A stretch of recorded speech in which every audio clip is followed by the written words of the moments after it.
ஒன்றிய அமைச்சராக இருந்த அருண் ஜேட்லி அவர்கள் எங்க படிச்சாரு? டெல்லியில உள்ள சென்ட் சேவியர்ஸ் பள்ளியில படிச்சார்.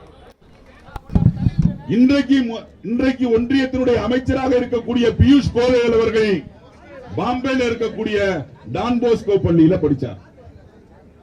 ஜேபி நட்டா, யாரு ஜேபி நட்டா? பிஜேபி இந்தியா முழுவதும் இருக்கக்கூடிய பிஜேபியினுடைய தலைவராக விளங்கிக் கொண்டிருக்கிற ஜேபி நட்டா அவர்கள் பாட்னால இருக்கக்கூடிய சென்ட் சேவியர் ஸ்கூல்ல படிச்சவர். உங்கால இங்கதான் படிச்சிருக்கான். அது மட்டுமல்ல, ராஜஸ்தானுடைய முதலமைச்சராக விளங்கிய வசுந்தரா ராஜே அவர்கள் கொடைக்கானல்ல இருக்கக்கூடிய நம்ம கிறிஸ்துவ பள்ளியில படிச்சவர். அதே மாதிரி வெளியுறவுத்துறை அமைச்சராக இருக்கக்கூடிய ஜெய்சங்கர் அவர்கள் டெல்லியில இருக்கக்கூடிய சென்ட் ஸ்டீபன்ஸ் பள்ளியில படிச்சவர். ஸ்மிருதி இரானி, இன்றைக்கு ஒன்றிய அமைச்சராக விளங்கிக் கொண்டிருக்கிற ஸ்மிருதி இரானி அவர்கள் டெல்லியில இருக்கக்கூடிய ஹோலி சைல்ட் ஆக்சிலியம் என்ற பள்ளியில படித்தவர். இவ்வளவு பேரும் படிச்சாங்களே, இவங்க எல்லாம் கிறிஸ்தவ மதத்துக்கு மாறிட்டாங்களா?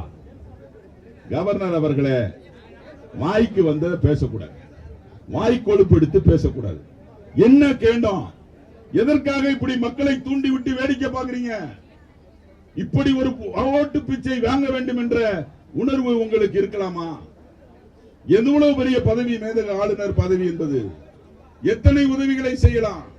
அதை விட்டுவிட்டு மக்களை பிரித்தாளுகின்ற சூழ்ச்சியில மேதக ஆளுநர் அவர்கள் நடந்து கொண்டிருக்கிறார் என்பதுதான் எங்களுடைய குற்றச்சாட்டு.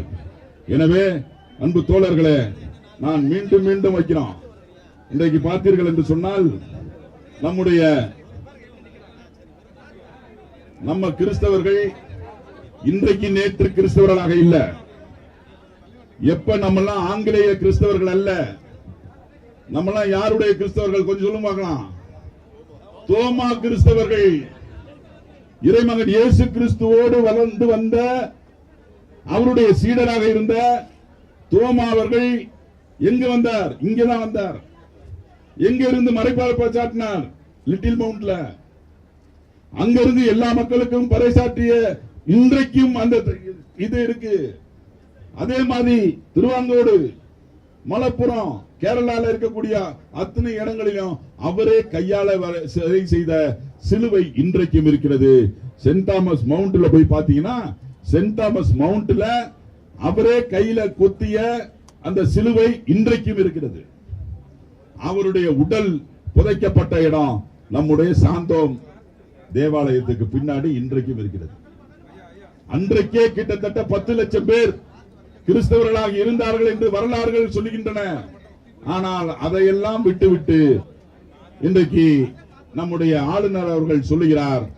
என்ன சொல்லுகிறார் என்று சொன்னால், நாம் மதத்திற்கும் இந்த கிறிஸ்தவ மதத்திற்கு மாற்றப்பட்டதனுடைய விளைவு சாப்பாட்டுக்கும் எதுக்கு படிக்கிறதுக்கும் இவங்க மாத்தி போய் சேர்ந்தாங்க, கிறிஸ்தவ மதத்தில் சேர்ந்தாங்கன்னு. இது ஒரு கவர்னர் பேசுற பேச்சா? எனக்கு முன்னாடி அண்ணன் பிரின்ஸ் கஜேந்திர பாபு அவர்கள் சொன்னது போல, மதத்தின் பெயரால் மக்களை பிளவுபடுத்துகின்ற வேலையை கவர்னர் அவர்கள் சென்றால் அரசியல் அமைப்பு சட்டத்தின்படி அவர் கவர்னராக இருக்கிறதுக்கு தகுதி இல்லை என்கின்ற சூழ்நிலை தான். அன்பு கவர்னர் அவர்களே, தயவு செய்து இந்த வேலையை நிறுத்திக் கொள்ளுங்கள்.